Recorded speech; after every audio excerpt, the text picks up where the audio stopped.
Hello दोस्तों, मेरा नाम है एके और आपका मेरे चैनल में स्वागत है। आज मैं एक्सप्लेन करने वाला हूँ एक ऐसी कहानी जो रोमांस और कॉमेडी से भरपूर है।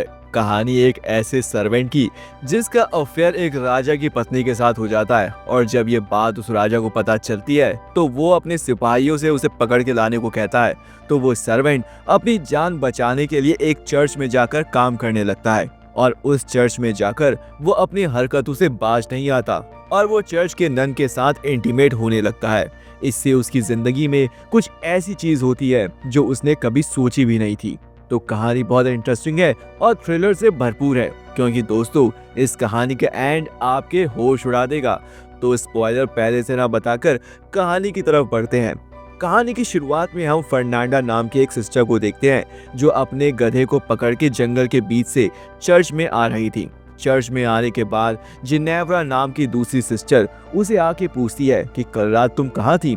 फर्नांडा कहती है, हमेशा की तरह मेरा गधा कल रात भाग गया था, इसलिए मैं उसे ढूंढ रही थी और उसे ढूंढते ढूंढते सुबह हो गई। तब जिनेव्रा कहती है, मैं तो रोज गेट को लॉक कर देती हूँ, तो ये गधा हर रात कैसे भाग जाता है। वो लोग बातें कर रही होती हैं, तभी वहां से चर्च का मालिक लुर्को गुजरता है और वो उन दोनों को गुड मॉर्निंग कहता है, पर बदले में वो उसे बुरा भला बोलने लगती है और उसे वहां से भगा देती हैं। अब हम देखते हैं कि सभी सिस्टर चर्च में जाके प्रेयर कर रही थी। प्रेयर के बाद वहाँ की मदर मारिया फर्नांडा से पूछती हैं कि कल रात तुम कहाँ थी। जिस पर फर्नांडा कहती है, कल रात मेरा गधा फिर से भाग गया था, इसलिए मैं उसे पकड़ने के लिए जंगल में गई थी। असलियत में ये गधा हर रात को कैसे भाग जाता है ये हमें कहानी में आगे पता चलेगा। दूसरी तरफ हम एलिसेंड्रा नाम के एक और सिस्टर को देखते हैं जो अपने कमरे में बैठकर एम्ब्रॉयडरी का काम कर रही थी। एलिसेंड्रा मन से बहुत उदास थी क्योंकि वो चर्च में नहीं रहना चाहती थी, वो बाहर जाकर अपनी जिंदगी को जीना चाहती थी। अब सिस्टर एलिसेंड्रा के पापा उससे मिलने आते हैं और दोनों बातचीत करने लगते हैं। तभी उसके पापा कहते हैं, मैं तुम्हारे लिए एक अच्छा लड़का ढूंढ रहा हूँ, पर प्रॉब्लम यह है कि जो भी अच्छा लड़का मिलता है वो ज्यादा दहेज मांगता है और हमारे पास अभी उतने पैसे नहीं है।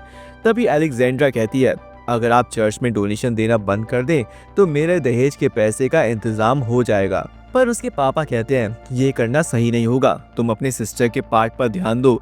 ये सुनकर एलेक्जेंड्रा बहुत दुखी हो जाती है क्योंकि उसे शादी करके खूबसूरत जिंदगी जीनी है। अगले दिन हम तीनों सिस्टर को देखते हैं जो अपने बुने हुए कपड़ों को मदर मारिया को देने के लिए जा रही थी। रास्ते में एलेक्जेंड्रा उन दोनों को अपने डैड के साथ की बातचीत बताती है। तभी वो लोग वहाँ लुर्को को देखते हैं जो काम करते समय उन लोगों को अजीब नजरों से देख रहा था। ये देख वो तीनों भड़क जाती हैं और वो अपना गुस्सा लुर्को पर निकालती हैं।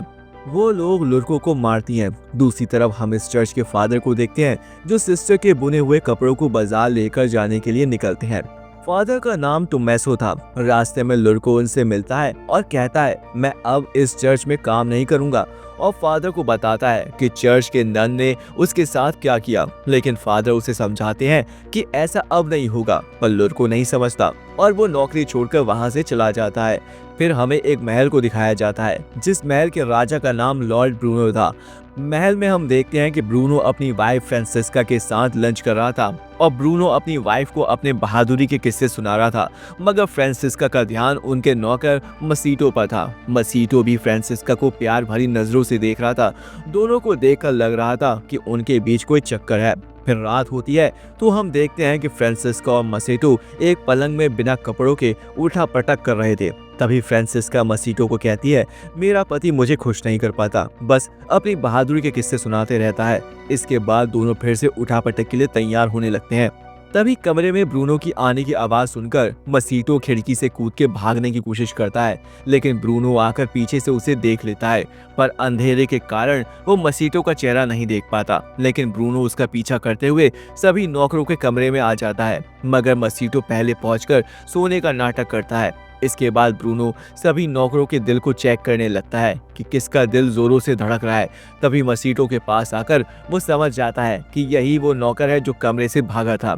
अंधेरे की वजह से वो उसे पहचान नहीं पाता, इसलिए वो मसीटो के कुछ बाल काट देता है ताकि सुबह होने पर उसका पता चले कि वो नौकर कौन है। पर ब्रूनो के जाते ही मसीटो उठकर अपनी सभी साथियों के बाल काट देता है। जब सुबह होती है तो ब्रूनो सभी नौकरों को लाइन में खड़ा करता है ये देखने के लिए कि वो नौकर कौन है। पर वो देखता है कि सभी के बाल कटे हैं। इससे वो समझ नहीं पाता कि वो कौन है।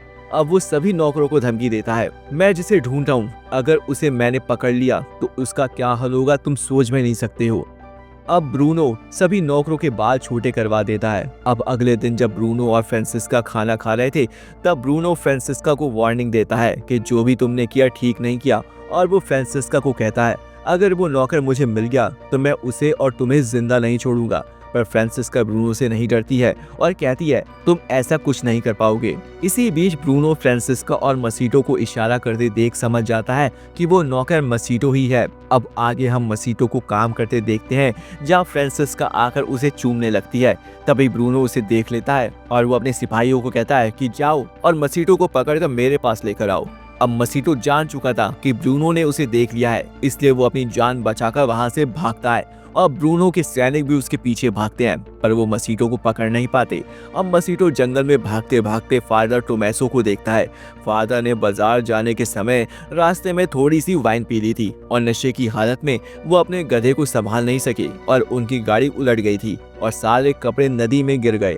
मसीटो फादर टोमेसो की मदद करता है और वो सारे कपड़ों को इकट्ठा करके फादर की गाड़ी को साइड करता है। इससे फादर उससे खुश होते हैं और वो अपने साथ उसे अपने घर में ले जाते हैं। फादर उसे कुछ खाने को देते हैं और फादर उसे चर्च में काम करने को कहते हैं। और वो मसीटो को ये भी कहता है कि चर्च में तुम्हें गूंगा बहरा बनकर रहना पड़ेगा, नहीं तो चर्च की नन तुम्हें बहुत परेशान करेगी। अगले दिन फादर मसीटो को मदर मारिया से मिलवाते हैं और कहते हैं कि मैं एक आदमी को यहाँ काम करने के लिए लाया हूँ, पर ये गूंगा बहरा है, इसलिए इसे यहाँ लुड़कों की जगह पर काम में लगा दिया जाए। अब मारिया मसीटो को काम पर रख लेती है। अब मसीटो काम पर लग जाता है और तभी सिस्टर एलेक्जेंड्रा और फर्नांडा मसीटो को देखती हैं और फर्नांडा उसे घुसपैठिया समझकर उसके गले में कुल्हाड़ी को रख देती है और उससे पूछती है कि तुम कौन हो।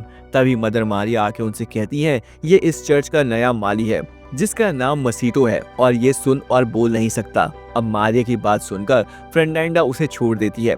इसके बाद मदर मारिया अलेक्जेंड्रा को कहती हैं कि जो तुमने कपड़े बुने थे वो फादर से लुटेरों ने लूट लिए। मुझे अफसोस है कि तुम्हारी मेहनत जाया हो गई।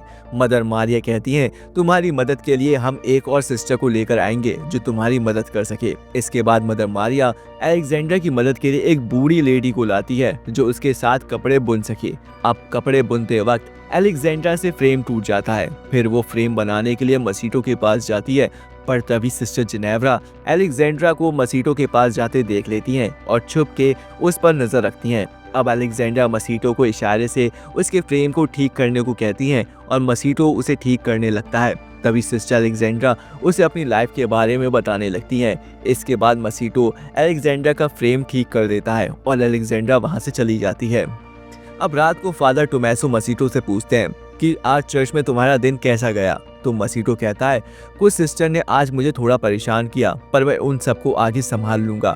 वहीं हम देखते हैं कि फर्नांडा एक अजीब तरह की किताब पढ़ रही थी। तभी उसकी खिड़की में कोई पत्थर मारता है। तभी वो खिड़की खोलकर देखती है कि उसकी फ्रेंड मार्था आई थी। अब वो दोनों अलेक्जेंड्रा के कमरे में जाते हैं और वो तीनों मिलकर ड्रिंक करने लगते हैं। कुछ देर में वहाँ सिस्टर जिनेव्रा भी आ जाती हैं और वो लोग मिलकर मजे करने लगते हैं। फिर ड्रिंक करते हुए ये लोग रोमांटिक होने लगती हैं। मार्था उन्हें लड़कों के बारे में बताती है और लड़कों के बारे में सुनकर वो लोग मदहोश हो जाती हैं। अब अगले दिन मसीटो जब काम कर रहा था तभी अलेक्जेंड्रा उसके पास आती है और वो मसीटो को थैंक यू कहती है उसकी फ्रेम को बनाकर देने के लिए। अब वो मसीटो के लिए एक रुमाल बनाकर लाती है और वो उस रुमाल से मसीटो का पसीना पोंछने लगती है। अब अलेक्जेंड्रा मसीटो के पास आने लगती है और वो उसे किस करती है। तभी मसीटो इसी का फायदा उठाकर उसे किस करने लगता है और वो सिस्टर अलेक्जेंड्रा के साथ इंटीमेट होने लगता है। तभी चर्च की घंटी बज जाती है और इससे मसीटो घबरा जाता है और अलेक्जेंड्रा भी खुद को संभाल के चर्च में प्रेयर करने चली जाती है। अब प्रेयर के समय फर्नांडा अलेक्जेंड्रा के कपड़ों में और उंगलियों में मिट्टी को नोटिस करती है। अब सीन चेंज होता है और हम देखते हैं कि जिनेव्रा और फर्नांडा कपड़े धो रही थी। तभी वहाँ अलेक्जेंड्रा अपने कपड़े लेकर आती है और वो उन दोनों से कहती है कि कल रात तुम लोगों के साथ बहुत मजा आया। अब अलेक्जेंड्रा अपने कपड़ों को जिनेव्रा को देकर चली जाती है, पर फर्नांडा सब समझ रही थी कि अलेक्जेंड्रा इतनी खुश क्यों है। अब जंगल में हम फर्नांडा और मार्था को देखते हैं जो एक जड़ी बूटी खोज रही थी और वो जड़ी बूटी पा जाती हैं। ये जड़ी बूटी लगाने से मर्द अट्रैक्ट होते हैं। अब वो उस जड़ी बूटी को उबालती हैं और मार्था उस जड़ी बूटी के पेस्ट को फर्नांडा की आंखों में लगाती है, लेकिन हम यहाँ देखते हैं कि ये सब जिनेव्रा छुप के देख रही होती है।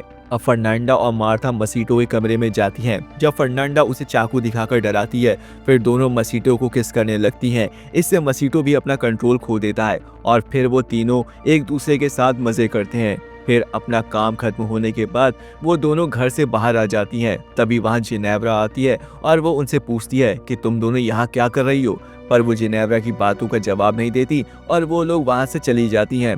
अगली सुबह हम देखते हैं कि चर्च में हेड फादर आए हुए हैं जिनका नाम बिशप था। मदर मारिया और फादर टोमेसो चर्च में हेड फादर का स्वागत करते हैं। अब हम देखते हैं कि मसीटो अलेक्जेंड्रा के कमरे में जाता है और दोनों फिर से इंटीमेट होने लगते हैं।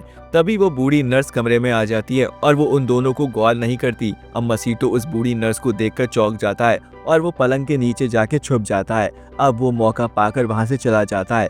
अगले दिन जिनेव्रा मसीटो को लेटा हुआ देखकर उसे अट्रैक्ट करने के लिए वो भी उस जड़ी बूटी को बनाने लगती है और वो उसे बनाकर आंखों में न लगा के पी लेती है। वहीं अलेक्जेंड्रा मसीटो के कमरे में आती है और वो उससे पूछती है कि तुमने झूठ क्यों बोला कि तुम गूंगे हो। तभी जिनेव्रा की आने की आवाज़ सुनकर अलेक्जेंड्रा एक कोने में जाकर छुप जाती है और मसीटो भी सोने का नाटक करता है। तभी जिनेव्रा आके मसीटो से चिपकने लगती है और अजीब अजीब हरकतें करने लगती है, लेकिन फर्नांडा की आने की आवाज़ सुनकर वो भी जाकर छुप जाती है जहाँ पहले से अलेक्जेंड्रा थी। अब फर्नांडा कमरे में आके चाकू से मसीटो को डराकर उसके हाथ बांध के उसकी आंखों पर पट्टी लगा देती है। फिर वो मसीटो को चाकू से डराकर जंगल की तरफ ले जाती है, पर अलेक्जेंड्रा और जिनेव्रा भी चुपके उनका पीछा करते हैं। अब वो लोग जंगल के बीचों बीच पहुंच जाती हैं और रात हो चुकी थी। अब वो दोनों देखते हैं कि जंगल के बीचों बीच कई सारी लड़कियां बिना कपड़ों के नाच रही थी और पास में उन लोगों ने मसीटो को बांध के रखा था। अब अलेक्जेंड्रा कहती है ये लोग ऐसा क्यों कर रहे हैं, तो जिनेव्रा कहती है मैंने एक किताब में पढ़ा था कि इंसानों की बलि देकर कुछ लड़कियां चुड़ैल की शक्तियां हासिल करती हैं, और यहाँ पर हमें ये भी पता चलता है कि फर्नांडा रोज रात को गधे के बहाने ये सब करने आती थी। और हम देखते हैं कि इस विधि में मार्था भी शामिल थी। अब मार्था और फर्नांडा मसीटो की बलि देने वाली थी। तभी मसीटो बोल उठता है और कहता है मुझे छोड़ दो। ये सुनकर वो समझ जाती हैं कि मसीटो गूंगा बहरा नहीं है। वहीं नशे की हालत में जिनेव्रा अपने कपड़े उतार कर उन लड़कियों के साथ नाचना शुरू कर देती है। ये देखकर सभी लड़कियां भागने लगती हैं। अब फर्नांडा मसीटो की बलि देने वाली थी। तभी अलेक्जेंड्रा वहां पहुंचकर फर्नांडा से चाकू छीन लेती है और वो मसीटो को बचा लेती है। अब मार्था जब जिनेव्रा को रोकने जाती है तो वो मार्था को डंडे से मारकर बेहोश कर देती है। अब जिनेव्रा मार्था के कपड़े पहनकर उसके गधे को लेकर चर्च की तरफ जाती है। अब चर्च पहुंचकर वो चिल्लाने लगती है कि फर्नांडा एक चुड़ैल है और मसीटो बोल सकता है और अलेक्जेंड्रा उसके साथ इंटीमेट हुई है। अब जिनेव्रा की आवाज़ सुनकर फादर बिशप अपने कमरे से बाहर आते हैं। तभी जिनेव्रा आके उनसे नशे की हालत में बकवास करने लगती है। तभी फर्नांडा, मसीटो और अलेक्जेंड्रा आती हैं और अलेक्जेंड्रा फादर से कहती है ये झूठ बोल रही है और नशे की हालत में बकवास कर रही है। ये सब सुनने के बाद फादर बिशप मदर मारिया को बुलाने के लिए उनके कमरे की तरफ जाते हैं। तभी मदर मारिया के कमरे से फादर टोमेसो निकलते हैं, जिसे देखकर सभी हैरान हो जाते हैं। अब फादर बिशप समझ जाते हैं कि इस चर्च में क्या चल रहा है। अब अगले दिन फादर बिशप एक एक करके सभी को सजा सुनाते हैं। अब फादर टोमेसो को ये सज़ा मिलती है कि वो बियागियो में जाकर साधु बने और मसीटो को फिर से लॉर्ड ब्रूनो के हवाले कर दिया जाता है। इसके बाद हम तीनों सिस्टर को देखते हैं जो एक दूसरे से माफ़ी मांग रही थी।